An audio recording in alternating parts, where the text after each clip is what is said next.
Maintenant, Jamal Al-Doura, le lendemain des faits, à l'hôpital de Gaza. Vous voyez qu'il a un plâtre avec du sang, des pansements, des blessures sur les jambes. Enfin, des pansements sur les jambes, pardon. Alors, quelques jours plus tard, à l'hôpital d'Amman en Jordanie, là on voit qu'il a toujours un plâtre avec du sang qui dépasse. Et maintenant on voit un an plus tard sa cicatrice au bras droit. On voit qu'elle n'est plus à l'endroit où était le sang sur le plâtre, mais elle se trouve là. Elle est vraiment creuse. Alors, pour vous expliquer, Jamal Al-Doura travaillait en Israël dans les années 80 et il était considéré à Gaza, par certains, comme un collaborateur. Donc en 1992, il a été attaqué par des islamistes à coups de hache et de couteau. Ça c'était en 1992. En 1994, son patron israélien lui a financé son opération à l'hôpital Tel HaShomer de Tel Aviv. Et c'est donc comme ça qu'il a pu récupérer la motricité de sa main. Mais c'est aussi comme ça qu'il a eu des cicatrices. Parce qu'il a eu d'abord pour le soigner, et puis il avait les anciennes cicatrices de 92. Donc ce sont ces cicatrices qu'il a eues en 92 et en 94 qu'il a fait bander le lendemain des faits pour faire croire qu'il avait des blessures. Mais regardez plutôt la déclaration du docteur Yehuda David, qui est donc le médecin d'origine française, mais qui vit en Israël, qui est israélien, qui l'a soigné.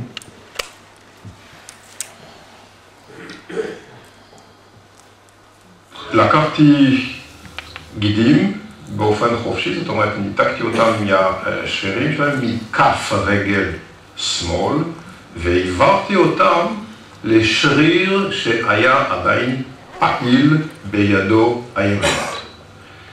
כל זה, כמובן, זה משאיר צלקות. ולכאורה, הצלקות האלה, לפי התמונות שג'מאל אל-דורה מציג אותם כפצעי ירי של חיילי צה"ל לא יכולים להיות בשום פנים ואופן פצע ירי.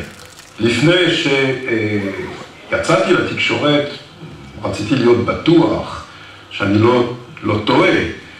התייעצתי עם אנשים שיודעים כירורגית כף יד, שיודעים איך נראית צלקת מזה שעוסקים בזה במשך כ-40 שנה, וכולם מסכימים כמוני. הצלקות הללו שג'מאל אל-דורה מציג כצלקות של פצעי ירי הם צלקות של חתך, או של סכין כירורגי, או של גרזן או סכין כנשק. Voilà. Alors, maintenant, on va voir que dans la dernière image extraite du reportage de France 2, on voit que Jamal Al-Doura n'est pas blessé. Vous voyez qu'il a de blessure nulle part. Dans la dernière, une fois qu'il a eu la rafale fatidique, on voit qu'il n'y a toujours rien du tout, malgré les 12 impacts de balles qu'il aurait frappé. Il n'a pas une goutte de sang. On voit en gros plan. Les jambes qui sont bandées à l'hôpital, vous voyez là, qu'elles n'ont absolument rien. Et même dans les dernières secondes, vous voyez, quand l'enfant lève le coude et qu'il tourne la tête vers la caméra, on voit que ses jambes n'ont rien, son bras n'a rien, et il n'y a toujours rien derrière le mur, il n'y a pas une goutte de sang.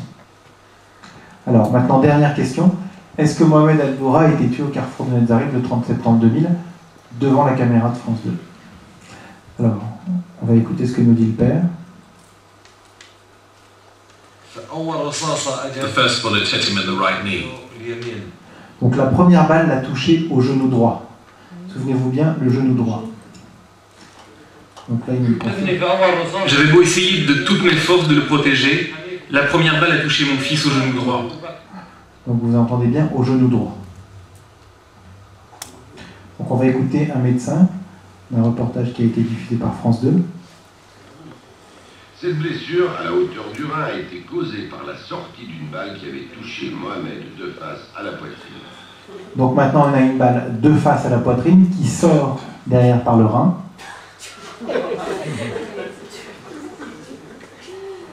Donc ce qu'on va observer, c'est que Mohamed n'a été touché ni à la poitrine ni au genou.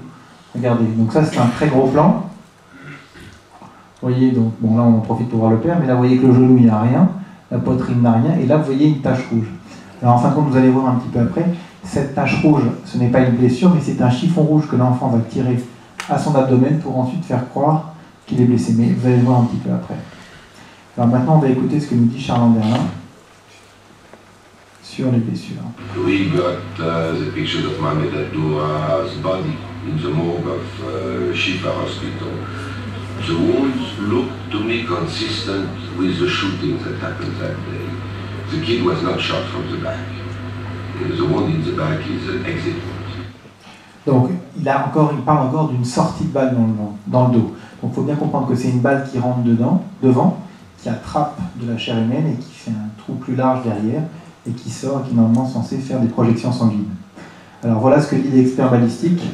Si la blessure au ventre avait été transfixiante comme le déclare un médecin, des projections de sang, de chair et de chair seraient visibles sur le mur, ce qui n'apparaît pas sur les photographies couvrant les 10 secondes qui suivent le reportage de France 2. L'avis du médecin expert. Il apparaît peu vraisemblable qu'aucune projection sanguine ne soit visible sur les vêtements de l'adulte. Compte tenu de la position, des projections sanguines doivent être retrouvées sur le mur en arrière de l'adulte et de l'enfant. Alors là, vous allez voir donc la dernière image des rushs où on voit le père et l'enfant. Vous voyez, quand il a son pied au-dessus du sol, ce qui est toujours étrange pour un enfant qui est mort. Mais vous voyez que là, les deux trous qu'il aurait eu dans le dos, qui auraient donc fait des projections sanguines, ne sont nulle part, ni là, ni sur le mur. Alors maintenant, je vous invite à regarder ces quelques secondes qui suivent ces dernières images où on voit le père et l'enfant.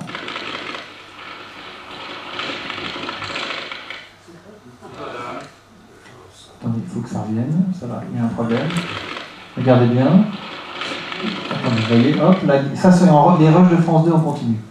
Et quand vous voyez les rushs de France 2 en continu, il y a une interruption de l'image à un instant, et vous voyez que derrière le baril, il n'y a plus le père ni l'enfant, et il n'y a pas une goutte de sang.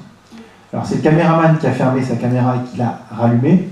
La version de France 2, c'est que le caméraman... Alors d'abord, la version de France 2, c'est que le père et l'enfant ont saigné pendant 17 minutes avant qu'un ambulancier puisse venir les chercher, parce qu'il y avait trop de tirs. Mais la version de France 2, pourquoi on n'a pas l'évacuation du père et de l'enfant et pourquoi ils ne sont plus là, c'est que le caméraman a changé sa batterie. Ça veut dire qu'il lui a fallu au moins 17 minutes pour changer la batterie de sa caméra. Et qu'ils ont eu le temps aussi de nettoyer le mur parce qu'il n'y a plus une goutte de sang. Alors, maintenant, ce qu'on va voir, ce sont des images de l'autopsie. Alors, vous inquiétez pas, vous allez voir l'autopsie d'un enfant, mais vous allez comprendre assez rapidement que ce n'est pas le même enfant. Following the examination, it was clear that the bullet entered the body from the front and from above. The bullet entered the body in the abdomen and exited the body here. This wound was fatal.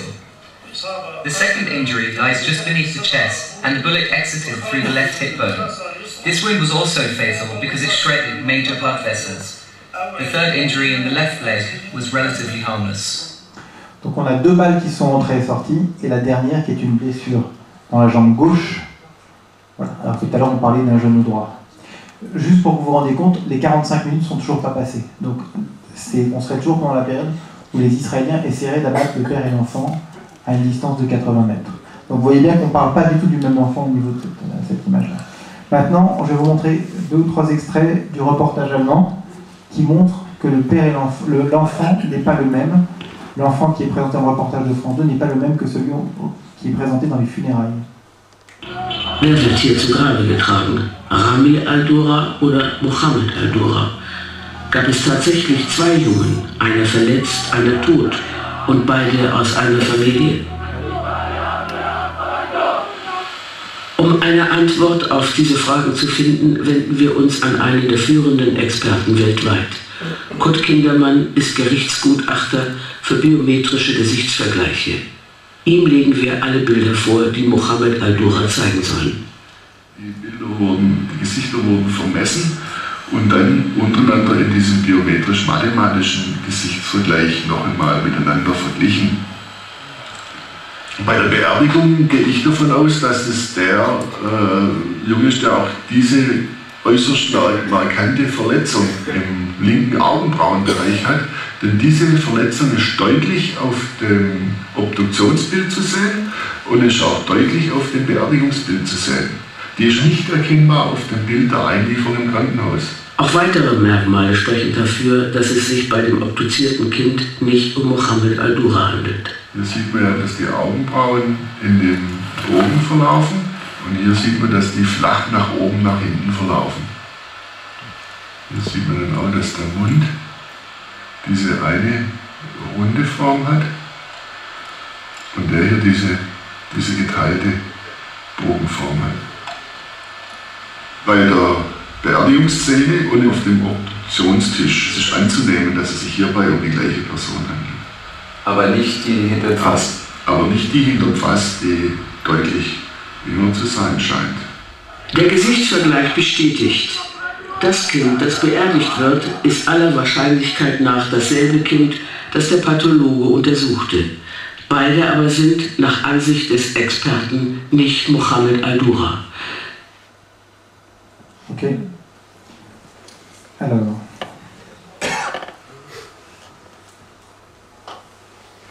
On va voir un autre extrait, et après c'est bientôt fini. Und was wissen wir über Mohammeds Verletzung?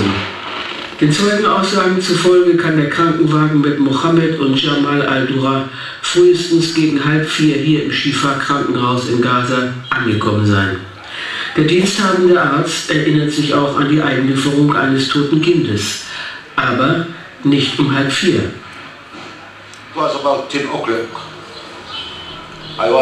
Es war gegen 10 Uhr. Ich war in der Intensivstation der Notaufnahme für die Schwerverletzten. Zeitgleich, innerhalb einer Minute, wurden 2 Personen eingeliefert. Eine war ein Kind. Hinterher erfuhr ich, dass es Mohammed Jamal al-Dura war. Um 10 Uhr also will Dr. Tawil Mohammed al-Dura untersucht haben. Das aber kann nicht sein, denn da waren Vater und Sohn noch gar nicht an der Kreuzung und die Schießerei begann erst gegen 14 Uhr. Den Namen des Kindes erfährt Dr. Tawil erst im Nachhinein. Und wer ist der Erwachsene? The other one was big man. I know him because he is driver in the ambulance. Der andere war ein kräftiger Mann. Ich kenne ihn, weil er unser Ambulanzfahrer war. One gunshot in his Er hatte einen Schuss in der Brust ins Herz. Both were dead. Beide waren tot. I looked for the child. Ich schaute mir das Kind an. Seine Eingeweide waren durch den geöffneten Bauch ausgetreten. His bowel, intestine, is outside his abdomen. Der Junge, den Dr. Tawil später für Mohammed hält, wird ohne Jamal eingeliefert. Vater und Sohn sind aber gemeinsam abtransportiert worden. All das spricht für eine Verwechslung. Ok, donc c'est assez clair, vous voyez, donc l'enfant est arrivé mort à l'hôpital à 10h, on tourne la scène à 14h, 15h, donc ça ne peut pas être le même. Ensuite l'enfant arrive avec un homme qui est mort, en même temps qu'il est un homme costaud, alors qu'on voit que Jamal al-Dura n'est absolument pas un homme costaud, et on voit bien qu'il n'est pas mort puisqu'il nous parle encore aujourd'hui. Donc on est vraiment en présence de 2 enfants différents. Alors donc la réponse à ces 8 questions, c'est 1. Le 30 septembre 2000, on tournait des mises en scène au carrefour de Netzarim. 2. Talal Abou Rahma et Charles Anderlin ne disent pas la vérité sur les images tournées ce jour-là. 3. Contrairement à ce qu'il affirme, Charles Anderlin ne détient pas les images de l'agonie de l'enfant. 4. La première scène du reportage n'est pas crédible. 5. Les al-Dura n'étaient pas seuls derrière le baril. 6. Aucune balle israélienne n'a été tirée en direction des al-Dura. Ça a été prouvé par la balistique. 7. Jamal al-Dura n'a pas été blessé devant la caméra de France 2. 8. Mohamed al-Dura n'a pas été tué devant la caméra de France 2. J'insiste sur ces 2 propositions à la fin, devant la caméra de France 2. Je suis incapable de vous dire ce qui s'est passé dans les minutes qui ont suivi, dans les heures qui ont suivi, dans les jours, dans les mois, dans les années qui ont suivi. Donc si vous me demandez de retrouver l'enfant, j'en suis totalement incapable. Ce qui compte, c'est de savoir qu'est-ce qui s'est passé à la fin du reportage de France 2. Est-ce que l'enfant est vivant? Est-ce qu'il a reçu des balles? Est-ce que le père a reçu des balles? Oui, non. Est-ce que France 2 dit la vérité? Donc les conclusions ici, présentées ici sont confirmées par l'enquête qui a été menée par la télévision publique allemande, dont vous venez voir certains extraits. Je vais vous montrer juste les 8 grands points de cette enquête. 1. La première scène du reportage de France 2 n'est pas crédible, il le confirme. 2. Les tirs sur le mur viennent du côté palestinien. 3. Rien n'indique que l'enfant est mort à la fin du reportage de France 2. Il n'y a de sang nulle part, ni sur le corps des victimes, entre guillemets, ni sur leurs vêtements, ni sur le sol, ni sur le mur. Le médecin qui a réceptionné l'enfant mort à l'hôpital l'a reçu à 10h, alors que la scène de France 2 a été tournée après 15 heures. L'enfant qui apparaît dans le film de France 2 n'est pas celui dont France 2 montre l'autopsie. Expertise biométrique à l'appui, on voit même les blessures aux jambes, enfin à la jambe gauche ou au genou droit. Et enfin, Arlette Chabot continue publiquement, à ce jour, d'accuser l'armée israélienne d'avoir tué l'enfant. Alors donc, cette mise en scène n'est toujours pas reconnue comme telle, et elle continue à alimenter l'antisémitisme et l'antisionisme planétaire.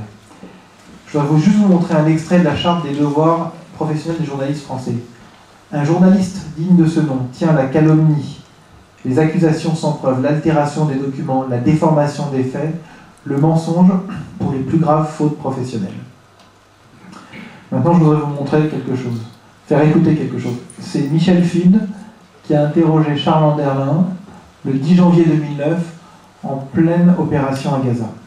Donc, je vous invite à écouter cette interview qui est assez courte. Comment à la fois ne pas mettre de l'huile sur le feu, comment ne pas attiser les passions.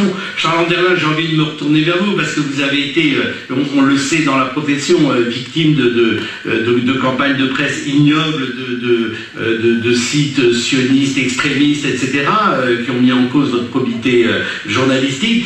Vous êtes bien placé pour savoir à quel point ce sujet-là est archi passionnel. Comment on fait, j'allais dire, dans le quotidien pour continuer tout bonnement à faire son boulot? Eh bien, essayant de vérifier les informations au maximum, en ayant une confiance absolue, vérifier dans les correspondants. Notre correspondant à Gaza, Talal Abou Ahmed, travaille pour nous depuis 88. Il est d'une crédibilité absolue. On n'a jamais eu de problème à quelque niveau que ce soit. Voilà, donc ça c'est en janvier dernier. Juste pour que vous sachiez, dans le studio d'Europe 1, quand Michel Field a fini l'émission, il a coupé les micros et il a dit à ses petits camarades autour de la table, parce que j'avais un ami dans la salle, il leur a dit « On a été sympa avec Charles, on lui a pas parlé de l'affaire Abdoura ».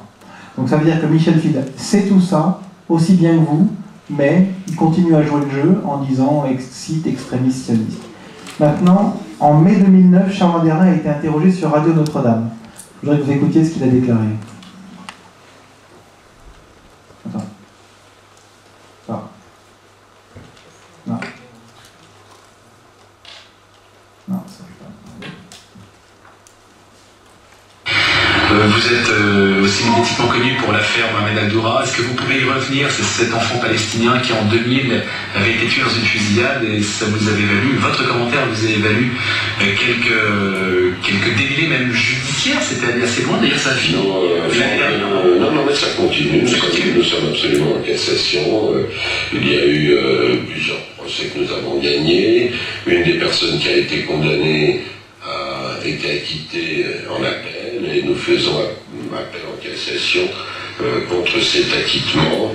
L'affaire Mohamed Al-Doura est une véritable campagne de délégitimation et de diffamation contre laquelle France 2 et moi-même nous luttons. Je ne changerai rien aux commentaires que j'avais fait à l'époque. Quel était-il? Que les tirs venaient de la direction de la position israélienne. D'ailleurs, rien n'est venu jusqu'à présent contredire cela. Voilà, donc pour conclure, je voudrais vous dire quelques mots. Donc il faut se battre contre les mensonges antisémites qui sont des armes puissantes. Le bidonnage de France 2 est probablement le plus fort et le plus dangereux. L'enjeu n'est pas simplement la recherche de la vérité et la déontologie des médias, mais d'enlever à nos adversaires leurs armes de guerre la plus puissante, les manipulations médiatiques. Il y a de plus en plus de gens qui nous rejoignent et qui nous apportent leur soutien. Il y a même des gens, des hauts placés, des hauts gradés de chez France 2 qui viennent à nous, qui nous disent « Nous savons que vous avez raison ». Des hauts fonctionnaires viennent nous le dire. Mais l'objectif final de cette affaire, comme je vous l'ai dit, c'est que France 2 reconnaisse en direct que c'est une mise en scène et présente ses excuses au public et demande à tous ceux qui ont diffusé cette mise en scène de dire que c'était une mise en scène. Donc cette image de Mohamed Al-Doura, elle a servi et elle continue à servir à la confrontation islam-occident. C'est une icône de Paris à Bagdad, comme vous avez pu le voir dans le monde entier. Le monde arabe lui-même a été trompé et s'est embrasé à partir d'une manipulation. Aujourd'hui, Mohamed Al-Doura, c'est l'icône antisémite planétaire. C'est une nouvelle version de l'accusation de crime rituel, comme il y avait au Moyen-Âge, où on disait que les Juifs tuaient les enfants chrétiens pour prendre leur sang pour faire des galettes des matzot. Là, on a eu récemment l'accusation des soldats juifs qui tuent les enfants, qui tuent les Palestiniens pour prendre leurs organes et pour les revendre. Donc maintenant, selon la version de France 2, ils tuent les enfants intentionnellement et de sang-froid, sans aucune raison. Donc c'est le premier, cette image, c'est le premier faux médiatique du XXIe siècle. Ça a été suivi bien évidemment par le faux massacre de Jenin, par les images truquées de la guerre du Liban de 2006, et bien sûr par celle de la guerre de Gaza en 2009, sachant que Charles Anderlin et Talal Abou Rahma ont été rappelés alors par France 2 et par même le CSA qui a demandé à France 2 de corriger une fausse information qu'ils avaient diffusée. Donc à ce jour, Charles Anderlin est toujours le correspondant de France 2 à Jérusalem. Talal Abou Rahma est toujours son caméraman. Soit dit en passant, si Charles Anderlin a obtenu la Légion d'honneur, son caméraman a obtenu tous les prix de journalistes de la planète. Et il a même eu en cadeau du gouvernement français la nationalité française. Alors, donc, l'image de Mohamed Al-Doura vit donc encore à ce jour, comme vous avez pu le voir dans le monde entier. Il y a des écoles qui s'ouvrent tout le temps, des rues, et donc elle prospère et elle ne sera corrigée que lorsque France 2 aura présenté ses excuses, et ensuite il faudra bien le temps pour que ça se diffuse. Quand on gagnera ce combat, et vous notez bien que je ne dis pas si on gagne, parce qu'on va le gagner, cette mise en évidence de mauvaises pratiques journalistiques, si elle est correctement utilisée par les autorités israéliennes, mais aussi par les Occidentaux, parce que tous les Occidentaux sont victimes de ces manipulations, elle permettra de rééquilibrer la relation de force entre les mensonges effectués dans ces pays-là, que ce soit en Irak, en Afghanistan ou en Israël, pour affaiblir l'Occident et le désarmer et faire croire aux populations civiles que leur armée, que leur force se comportent de façon inhumaine. Donc, chose importante pour faire comprendre aux gens qui disent qu'ils sont là, qui ne veulent pas réveiller cette affaire pour la paix, je pense qu'Israël ne pourra jamais faire la paix avec ses voisins si ses voisins pensent qu'Israël est un État nazi qui tue les enfants sans raison. Donc je pense que le premier pas vers la paix, c'est d'enlever les images d'endoctrination. Et enfin, je voudrais conclure par une chose. Ça fait depuis très longtemps qu'on nous parle beaucoup du devoir de mémoire, et à juste titre.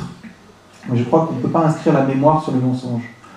Et on a un devoir de vérité aujourd'hui. On a ce devoir pour aujourd'hui, pour demain et pour les générations futures. Voilà. Merci à vous.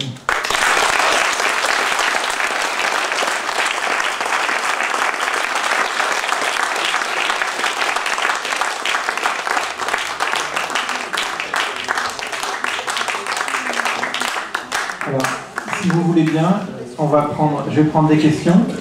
Je vais les noter, puis je vais répondre par série. Est-ce que vous avez des questions? Alors, on va commencer par une dame. Première. Ne vous inquiétez pas, si vous n'entendez pas, je répéterai la question après. Avant de diffuser ces informations à la cassette à France 2, aurait interrogé l'armée israélienne pour lui demander en lui disant c'est très grave, j'ai quelque chose, et que l'armée israélienne ne lui aurait pas répondu. D'accord, ok. Je vais pouvoir vous répondre précisément. Oui, monsieur. Merci pour cette mise à jour, parce que j'ai eu l'occasion de vous entendre, je crois, la réunion mondiale, et ça devait être juste avant le jugement de l'appel. Donc avant le 21 mai, puis c'est tombé ce moment-là. À l'époque, je pose une question, monsieur. À l'époque, vous étiez très amer parce que vous disiez que même si vous gagnez un appel, ça change sur rien. Vous étiez extrêmement amer aussi contre, je peux le dire, je pense, le CRIF, ainsi que le gouvernement israélien qui a changé entre-temps. Bon, aujourd'hui, est-ce que cette diffusion d'images, est-ce que par exemple une chaîne comme Arte vous écoute, mais on ne vous écoute pas, est-ce qu'on peut obtenir en moins en France l'équivalent de ce que déjà ARD, indépendamment de vous, a fait? D'accord. Oui, madame. Oui, alors bonjour, je m'appelle Nadia Lam, donc je suis professeure de philosophie. J'ai une remarque très très importante à faire par rapport à tout ce que nous venons d'entendre. D'abord, merci pour cet exposé très très clair. C'est vrai que vous vous battez depuis des années, on peut bien le dire, comme un beau diable pour que la vérité éclate dans l'affaire de cet enfant Al-Doura, mais il faut réfléchir à la raison pour laquelle c'est si difficile. Et moi je pense que c'est parce que derrière cette affaire, comme derrière l'affaire du trafic d'organes qui a été répandue par le quotidien le plus important, le quotidien suédois Aftonbladet, il y a toujours, comme vous l'avez rappelé, le même mythe fondateur antisémite de meurtre rituel d'enfants. Et ce sur quoi je voudrais particulièrement insister, c'est sur le fait qu'après la Shoah, aucune action politique n'a été entreprise pour réformer l'enseignement traditionnel du mépris envers les Juifs. Il y a eu un silence absolu sur ces mythes fondateurs antisémites qui existent depuis le Moyen-Âge. Et je veux dire, ils ont été recyclés à l'époque moderne, à partir de l'humanisme, en mythes antisémites séculiers, à travers l'histoire de la philosophie. Tant que ces mythes vont subsister, nous aurons des affaires Al-Doura un peu partout en Europe, nous aurons une inflation d'affaires Al-Doura dans tous les pays européens. Je pense que nous sommes en dessous de ce qu'il faudrait faire au niveau militantisme politique pour transformer les cursus d'enseignement en Europe aujourd'hui. Parce que nous n'arriverons jamais à réprimer, on ne pourra pas se battre indéfiniment, affaire après affaire, en déployant toute cette énergie, si rien n'est fait en amont pour la prévention. Voilà ce que je voudrais dire. À votre avis, pourquoi les autorités israéliennes n'ont-elles pas réagi? Oui, et pourquoi est-ce que les Israéliens, au début, juste après cette affaire, au début, au mois de septembre, ils ont reconnu les faits? Et puis pourquoi ils ont nettoyé le carrefour, ils ont enlevé toutes les preuves? Ça, surtout.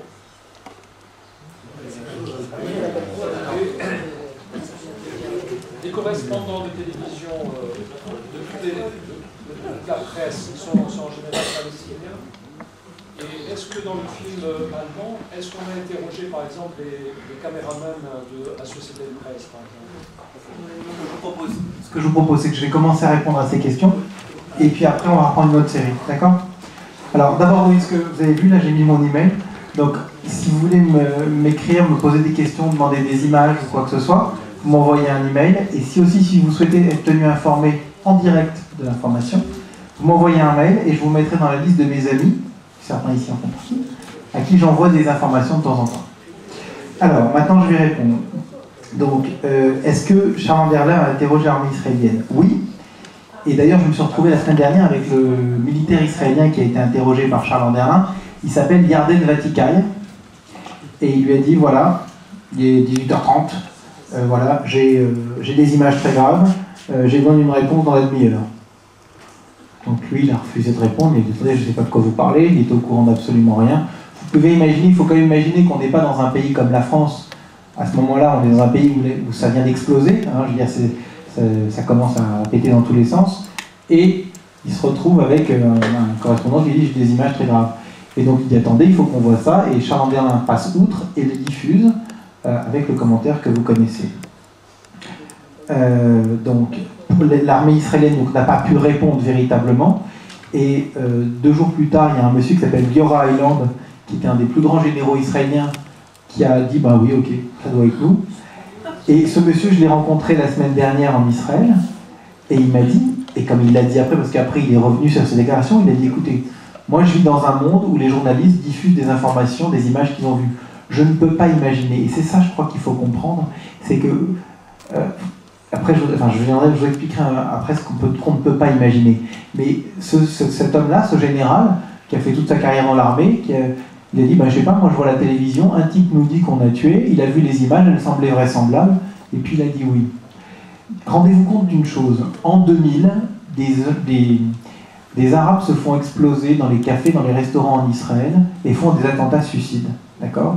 Et disent, on s'en fiche, on est prêt à perdre notre vie pour tuer des gens. Et pourtant, les services secrets américains ne prennent pas conscience, alors qu'il y a des alertes, qu'il y a des gens qui vont pouvoir prendre le contrôle d'avion et les jeter contre des édifices prêts à perdre leur vie. Ce que je veux dire, c'est que il y a des choses qu'on ne peut pas imaginer, et aujourd'hui qui nous semblent évidentes. Mais placez-vous dans le contexte, à l'époque, et moi-même, quand on est venu me voir, parce que je vous rappelle que je n'ai pas découvert cette mise en scène, quand on est venu me voir en 2002, on m'a dit c'est une mise en scène, je dis oui c'est ça, et Kennedy il vit encore sur une île déserte avec Elvis Presley.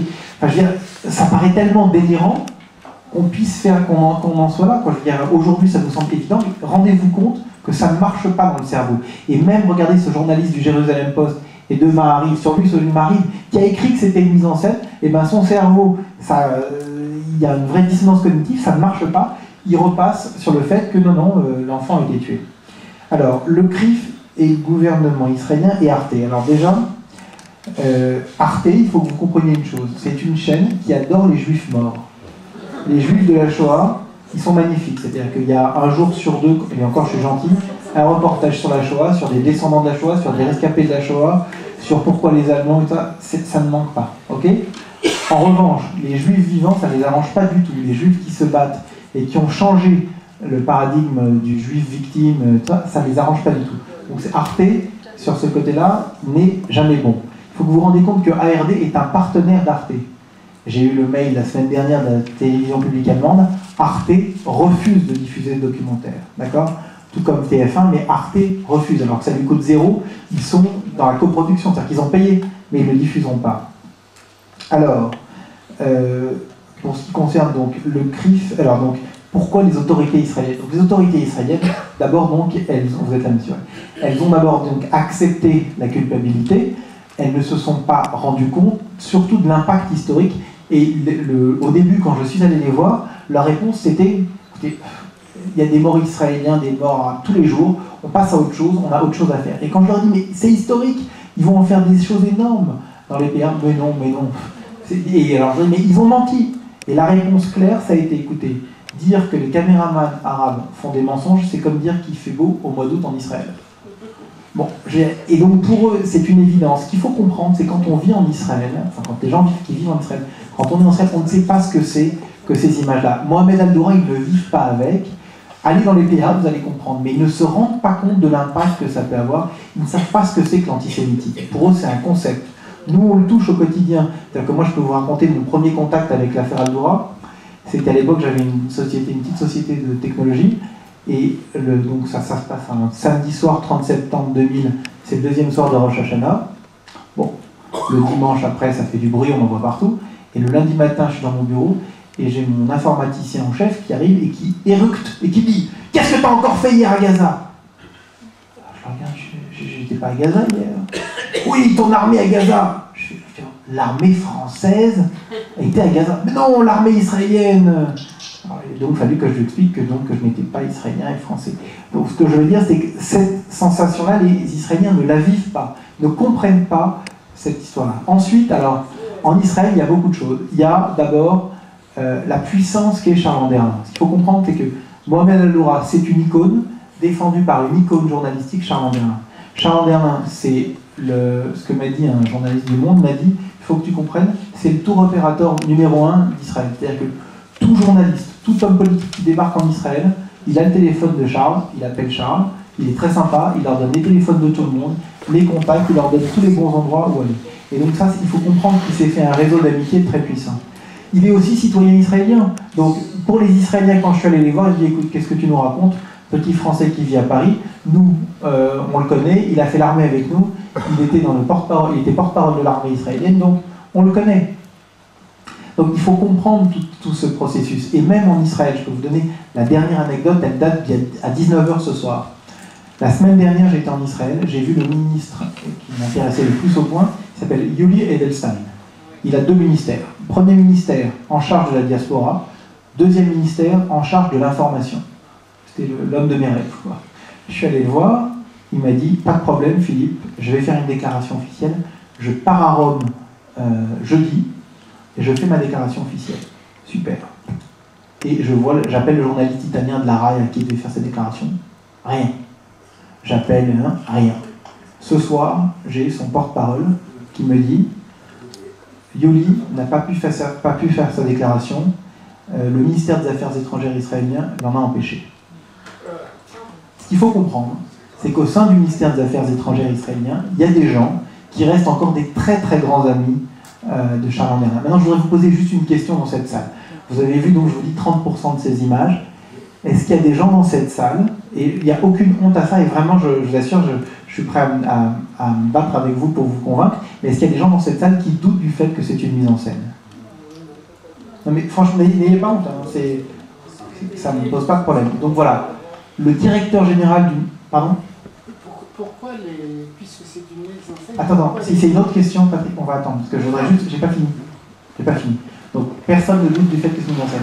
Le directeur général au ministère des Affaires étrangères israélien, quand je suis allé faire cette démonstration qui a duré plus de 2 heures chez lui en tête-à-tête, m'a dit « Je ne suis pas convaincu ». Je suis retourné le voir la semaine dernière.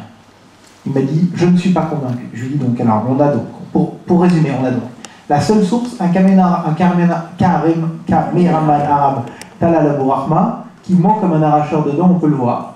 Seule source. Ces seuls témoins, je dirais collatéraux, c'est des gens qui disent qu'on a tiré des missiles, des avions, des hélicoptères. On a face à cela donc un héros israélien de l'armée israélienne qui s'appelle Yehuda David, qui est médecin en plus et qui a soigné le père. On a les expertises balistiques, les expertises médicales, la médecine légiste. On a les juges français qui ne sont pas reconnus comme étant des ultra pro-israéliens. On a toutes les écoles de journalistes du monde.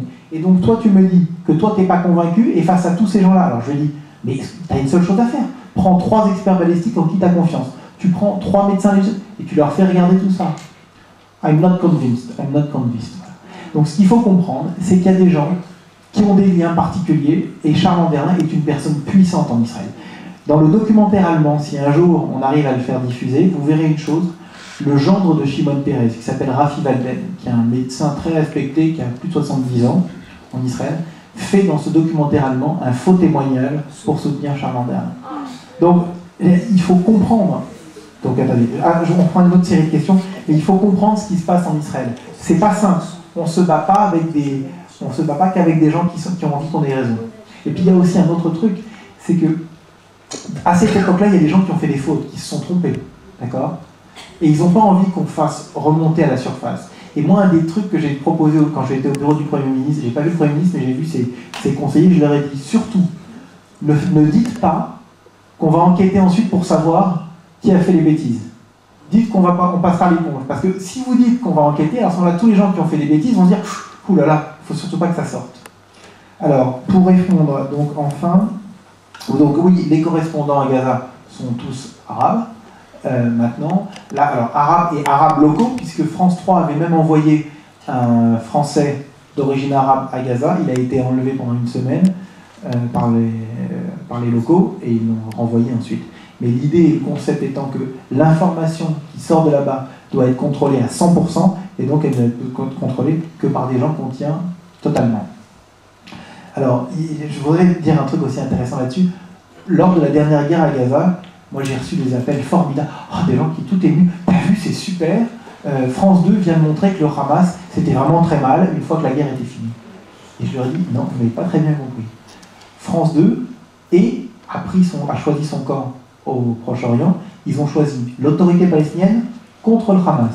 Donc, quand il y a la guerre entre Israël et les Arabes locaux, c'est toujours Israël qui est le méchant. Mais une fois que la guerre est finie, il faut bien expliquer que les gentils, c'est l'autorité palestinienne, et les méchants, le Hamas. Je pense que c'est très important de comprendre ce processus de fabrication de l'information. Et puis alors, donc, nettoyer les preuves, je ne sais plus qui m'a demandé ça, mais oui, c'est vrai que les Israéliens ont rasé le mur 2 semaines après les faits, mais la situation... Si. Oui, alors c'est de la folie. Non, c'est pas de la folie.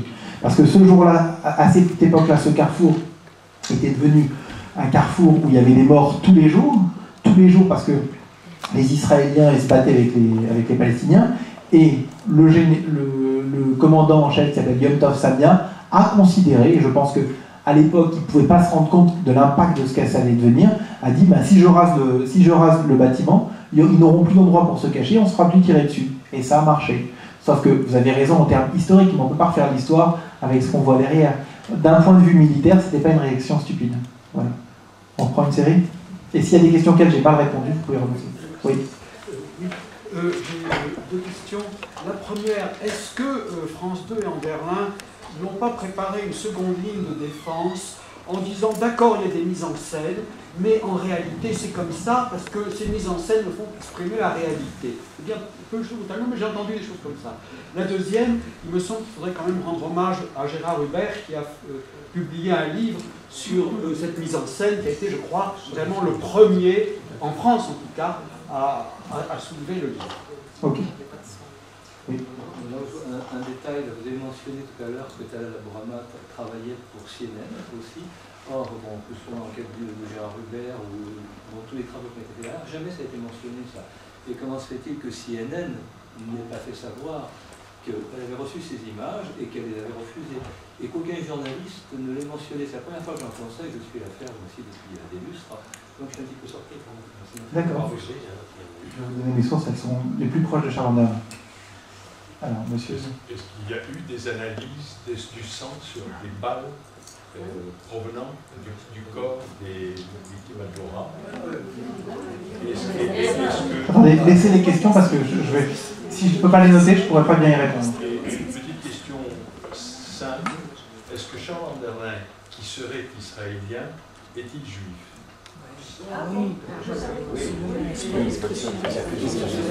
Ok, alors oui.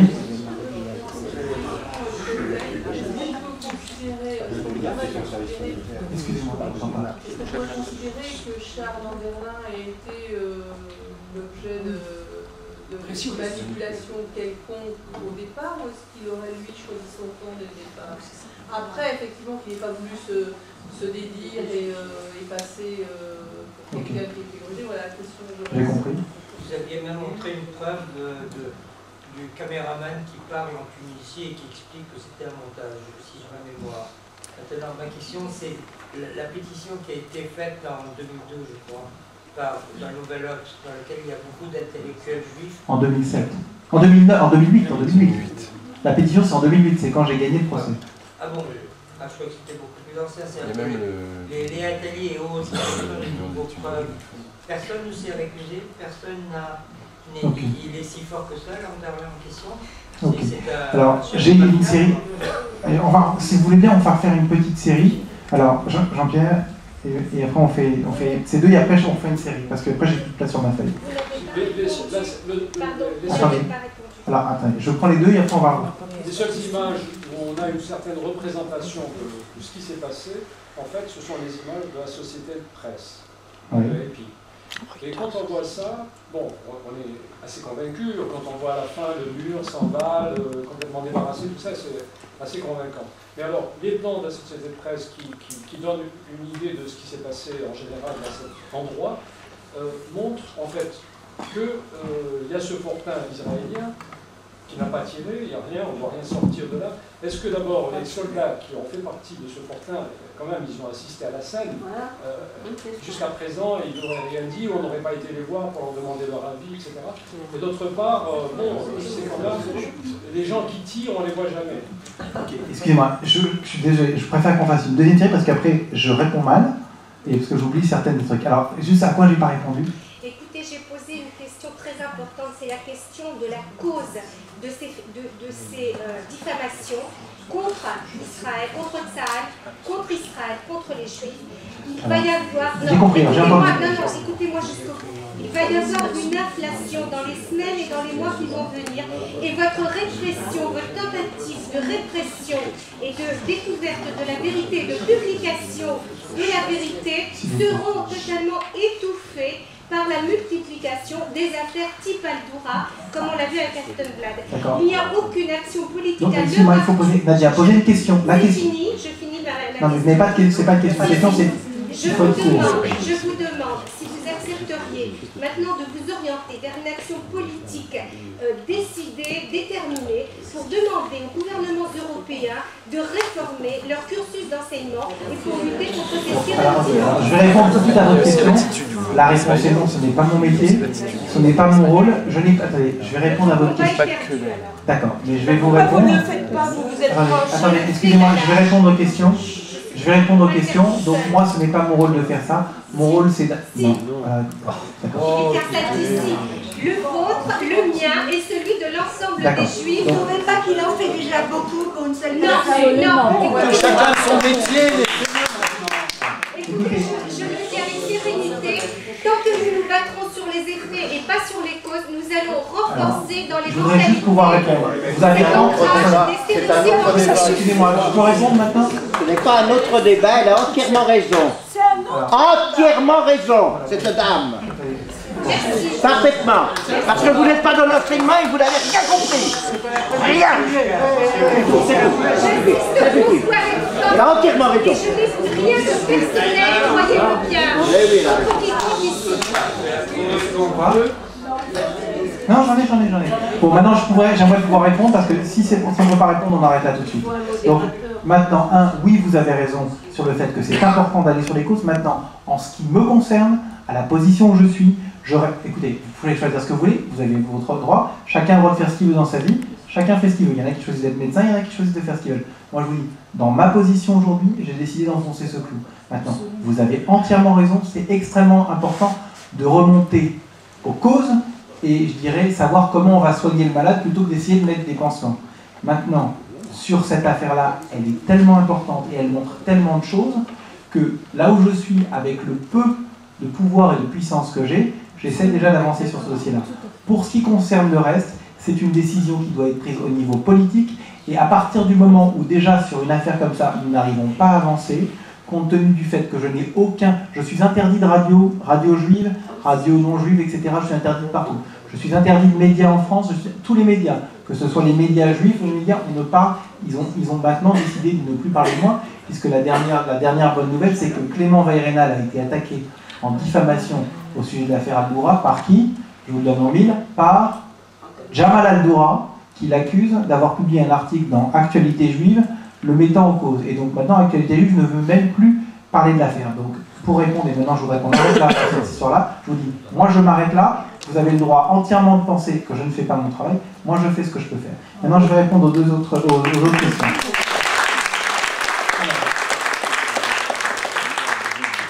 France 2 et Charles Anderlin, leur ligne de défense, c'est une mise en scène, mais ça exprime la réalité.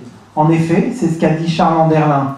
C'est ce qu'a dit Charles Anderlin le 1er février 2005 dans Le Figaro, en disant « ça représentait la réalité de la situation à Gaza ». Or, c'est totalement faux, puisque c'est cette image qui embrase la situation.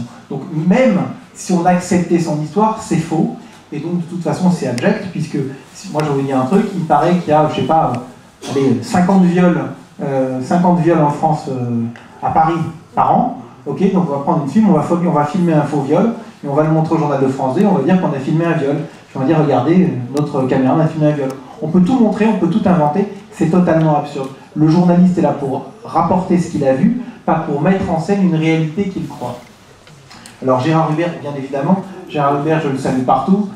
Quand tout à l'heure j'ai cité les personnes en France, c'était bien lui dont je faisais les noms. J'ai pas cité les noms, j'ai parlé de Nahum Shaf, qui était le premier. C'est Nahum Shaf qui a, je dirais, initié Gérard Hubert, et ensuite Gérard Hubert a porté le message assez loin. Et ce qui est très fort, c'est que Gérard Hubert a publié un livre en janvier 2003, et il n'a jamais été poursuivi, alors qu'il disait exactement la même chose que moi. Il avait moins de documents, puisqu'à l'époque on n'avait pas récupéré les rushs, on n'avait pas eu tout ça, mais Gérard Hubert n'a pas été poursuivi, il a simplement été ignoré, méprisé, ridiculisé entre guillemets, alors qu'il n'y avait rien de ridicule. Et c'est véritable, il faut comprendre quoi, le mode de fonctionnement. Et moi, quand j'ai décidé, 18 mois plus tard, de me faire attaquer en diffamation, c'était parce que je voyais bien qu'il n'y avait aucun moyen autre de lancer le débat. Et c'est comme ça que ça a marché. Alors, CNN a refusé de diffuser les images. Très intéressant. Ma source, la première source que j'ai trouvée là-dessus, Elisabeth Chemla. Qui est Elisabeth Chemla? La femme qui avait fait un site qui s'appelait procheorient.info. Pour votre information, c'est quand même celle qui a couvert le mensonge Al-Doura auprès de la communauté française, qui dans son livre « Mon rêve est ton cauchemar » explique qu'elle a vu les rushs de France 2, que c'est abject, qu'il n'y a aucun doute que les balles viennent du côté israélien, et que c'est absolument insoutenable, toutes ces accusations contre son ami Charles.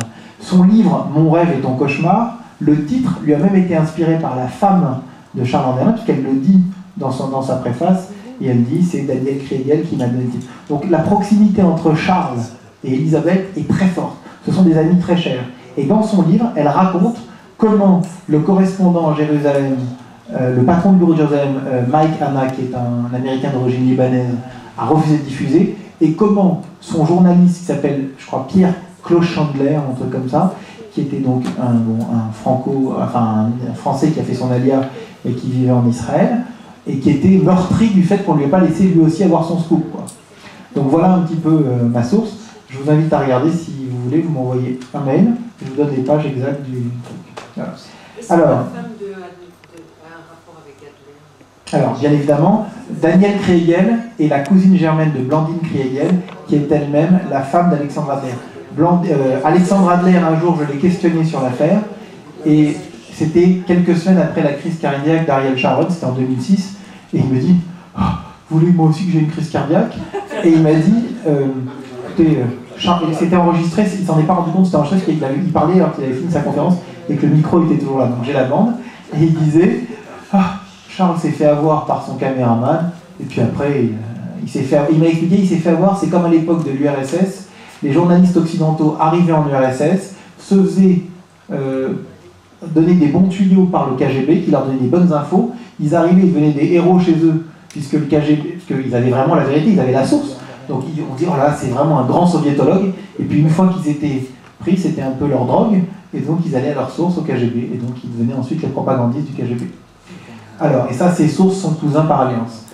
Donc l'analyse du sang des balles. Alors pour votre information, les 15 balles qui ont transpercé le corps de Mohamed et Jamal n'ont jamais été retrouvées, ni dans le corps, ni dans le mur, nulle part. Donc on ne peut pas analyser, et donc tout ça n'a pas de lettre.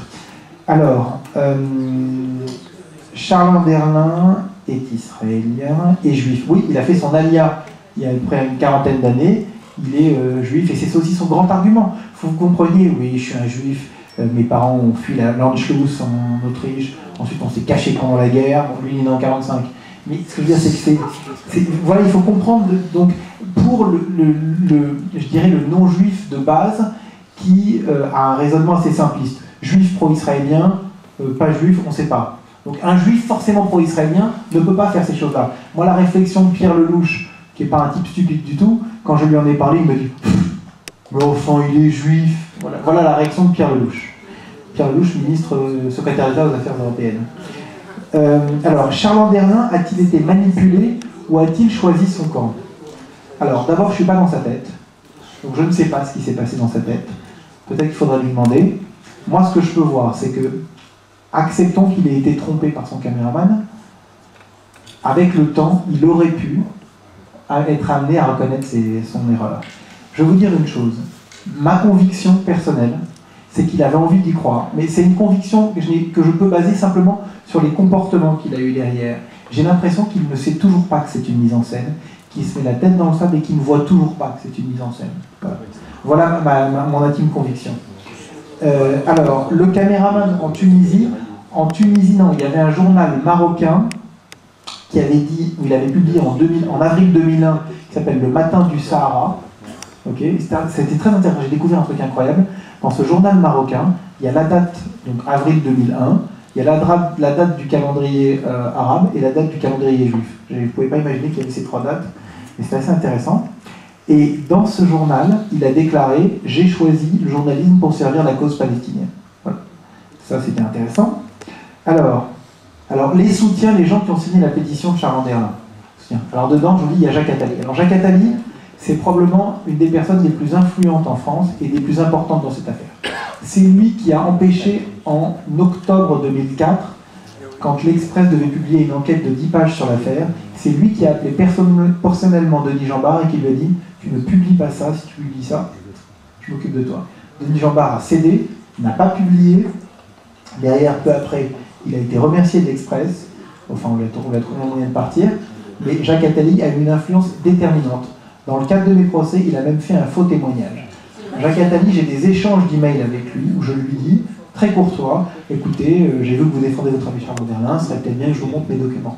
Jacques Attali n'a jamais accepté, et le dernier échange d'emails que j'ai avec lui, c'est, il m'avait envoyé, c'était si vous aviez des preuves, vous les auriez montrées depuis bien longtemps. Et ben, justement, c'est ce que je veux faire, il me dit non, et à la fin, il m'a répondu, je vous crois intègre, mais je ne veux pas m'en mêler. Sauf qu'il s'en est mêlé, puisqu'il est intervenu de nombreuses fois là-dedans, et je pense qu'il a une influence déterminante dans l'actuel président de la République, Nicolas Sarkozy, pour que Nicolas Sarkozy nous soit hostile dans cette affaire, puisqu'il a attribué la Légion d'honneur à Charles Anderlin. Alors, dans les autres, je vous donne d'autres signataires. J'ai rencontré Serge Moati. Serge Moati m'a dit, écoutez, alors moi j'en sais rien, Charles c'est un ami, j'ai signé. Jack Lang. Alors, mais je crois, on m'a dit que j'ai fait une erreur, mais Il a fait une erreur, mais bon, j'ai signé, c'est un ami, mais bon, voilà. Donc il y a plein de gens qui ont signé comme ça. Ils ne savent même pas. Alors Théo Klein, qui a signé, ancien président du CRIF. Non, mais Théo Klein a dit. Non, mais Théo Klein a déclaré, il a été interrogé dans un journal américain, il a dit écoutez, je suis désolé, j'ai même pas pu lire la pétition, j'ai une dégénérescence maculaire, je ne vois rien. Donc non seulement il n'a pas pu lire la pétition, mais il n'a même pas pu voir les images. Donc voilà un petit peu de quoi on parle. Il y a Jean-Yves Camus qui a signé aussi la pétition. Donc vous avez tout un tas de... Bon, vous avez bien évidemment Hubert Védrine, Pascal Boniface, enfin, on a toute la série comme ça. Vous avez l'ancien président de l'Union des étudiants juifs de France, Benjamin Habtan. Ok, l'Union des étudiants juifs de France, j'ai été invité par un malheureux étudiant lyonnais de l'UEJF, un des types là-bas, qui était super, il dit c'est super ce que vous faites, j'aimerais vous inviter. Alors je dis super, je viens, c'est la première fois que l'UEJF m'a invité. Puis alors, il m'appelle 2 semaines avant, il me dit ah, je suis désolé, ça va pas être possible, parce qu'on m'a expliqué dans l'organisation qu'on était trop proche de Charles Anderlin pour accepter de vous inviter. Donc voilà, donc, ce qu'il faut comprendre, il y a des gens comme ça qui ont choisi leur camp. Et moi, ce que je demande aux gens, c'est de ne pas choisir leur camp, c'est simplement, on est sur de la vérité. Est-ce qu'on a tort ou est-ce qu'on a raison? Et à côté de ça, moi j'ai des copains, entre guillemets, assez antisionistes, hein, qui se sont démenés, qui se démènent pour me faire progresser dans certains cercles, parce qu'ils pensent que c'est important de dire la vérité. Voilà. Et voilà. Alors, Associated Press et Reuters, le Fortin... Alors, les soldats israéliens, où sont-ils? Très intéressant. Il y avait un soldat, le chef du Fortin, il a résidé pendant plusieurs années en France. D'accord? L'armée israélienne lui a toujours interdit de parler de l'affaire. Donc je ne sais pas ce qui s'est passé. Ce que je peux vous dire simplement, c'est qu'en Israël, il y a des gens qui n'ont pas intérêt à ce que cette affaire sorte. Ils n'ont pas intérêt. Ils n'y ont pas intérêt. Pourquoi? Demandez-leur. Alors pendant de très nombreuses années, on m'a donné une information à laquelle j'ai cru, parce que je suis un peu comme vous tous, je crois aux belles histoires, j'ai vu James Bond, j'ai tout vu. Et j'ai cru, en fin de compte, ce qu'on m'a dit, tu comprends, Charles travaille pour les Israéliens, il leur donne des infos. Et puis alors j'ai vu quelqu'un de très très très haut niveau qui est totalement de l'autre côté, qui m'a expliqué tout ça, c'est du bidon, ça ne tient absolument pas. Il me l'a expliqué, démontré. Donc toutes ces explications-là sont bidons. Donc il y a des gens qui ont fait des erreurs, il y a des gens qui sont des amis de Charles Anderlin, pour tout un tas de raisons, je ne sais pas pourquoi, il faudra leur demander, mais en tout cas qui défendent le mensonge. On reprend une série, sauf si j'ai encore raté une réponse.